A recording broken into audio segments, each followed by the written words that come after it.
Ġimgħa ġdida aktar każi ġodda ta' COVID-19 f'pajjiżna b'kollox 14 ittestjaw pożittivi fl-aħħar 24 siegħa filwaqt li ma kellna ebda persuni li fiequ. B'hekk il-każi attivi se jitilgħu għal 199, numri illi laħqu dan il-livell f'temp ta' 15. Skont iċ-ċifri maħruġa mill-Ministeru tas-Saħħa, dawn il-każi ġodda jtellgħu għal 874 it-total ta' każi ta' coronavirus li kellna sa issa f'pajjiżna. Mill-każi tal-aħħar 24 siegħa mhux esklusi li kien hemm xi wħud illi laħqu marru għax-xogħol.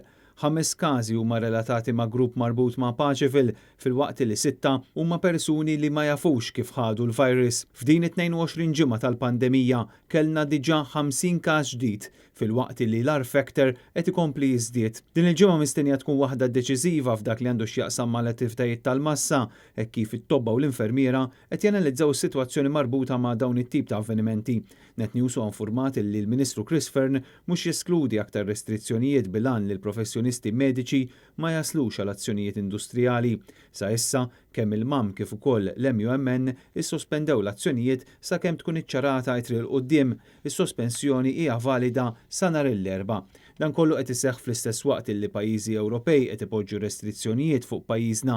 Il-Litwanja pereżempju mhix qed taċċetta nies illi jkunu siefru minn Malta filwaqt illi l-Latvja qed timponi kwarantina ta' ġimagħtejn. Intant dan l-istazzjon għadu qed jirċievi ilmenti ta' persuni li nataw appuntament għal swab test 10 tiem oħra.